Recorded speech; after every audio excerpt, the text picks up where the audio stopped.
my last invitation to watch somebody be put to death, I had to wonder, what's the protocol here? Do you throw a party? What do you serve? Who do you invite? What do you do with guests on opposite sides of the capital punishment debate? Well, to my knowledge, there are no Emily Post or Martha Stewart or other graciousness guru books on the subject, so I decided to create my own. And here's what I'm working on. How to host an execution. While it does follow some of the typical event planning protocol, there are some differences. I start with the venue. For our particular event, we needed a place that met the needs of the execution itself. That happened to be the maximum security prison in Florence, Arizona, home of death row. It also houses a courtroom for clemency hearings that take place just before the execution. You know, kind of a rehearsal, make sure everybody still wants to go through with it. It also houses a lethal injection facility, aka the execution chamber, where invited guests are welcome to come and watch as the inmate in question is put to death. How do you invite someone to something like this? Invitations.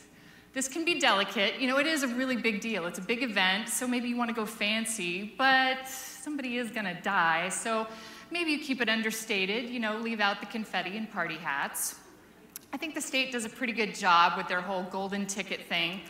Their idea of fancy is nice paper stock, copper logos, and lots of information, like don't wear jeans, don't bring guns, you know, things you might find at a wedding invitation.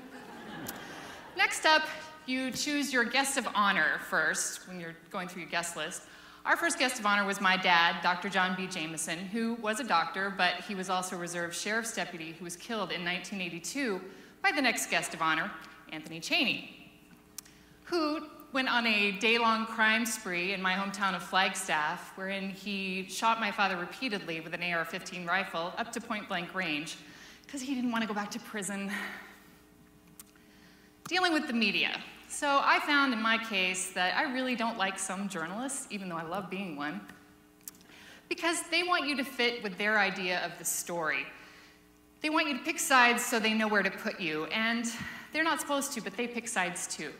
They take things out of context, you know, they get small things omitted that are big to other people. They decide what's important, and they can make you wish that you'd never fed them an interview.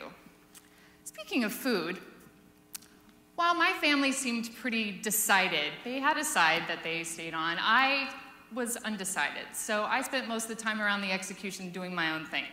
So Chaney had his last meal of what you see here. I had Schlotsky sandwiches, chips, and 20-year-old bottles of wine that my dad and stepmother picked up in Napa Valley the week before he died, which she amazingly enough still had and was lovely enough to share with me the night before the clemency hearing that I attended. So, part of doing my own thing, I skipped the execution vigil for an Elton John concert. After a day of grueling testimony and the biggest hangover of my life, hey, why not go to a pop concert? Yeah, it sounded a little crazy to people, but for me it really wasn't. My dad, who was called Johnny by his family, after he died, I heard the song Empty Garden, aka Hey Hey Johnny, for the first time, and I listened to it incessantly. It was the first song that ever made me conscious of lyrics as a kid. First time I heard it, it brought me to tears, and it still does. And Elton John played that song at the end of the concert like a gift, and then he played Can You Feel the Love Tonight as his last song. And I could. It felt really good. Dealing with hostile guests. As with any event, you're going to have people that bring vehement beliefs and baggage. It doesn't matter what you've been through as a victim, they still want you to know how angry and how right they are. It could be friends, family, politicians, the press. If you don't fall firmly on the side that they think you should fall on, then they can be mean, even cruel. You're either weak, or you have no respect for human life, or you're just wrong altogether. And if you're like me, and conflicted, well, you're worthless to the debate. Which kind of seems unfair, considering that I was never asked to decide whether my father should live or die, and I'm pretty sure I wasn't worthless to him. So, in the end, I just want to say it's okay to be conflicted. A lovely time can be had by skipping the execution altogether, like I did, in favor of some friends, a few drinks, you know, be with people that love and understand you, like you find people At that point, you will have earned it. Cheers.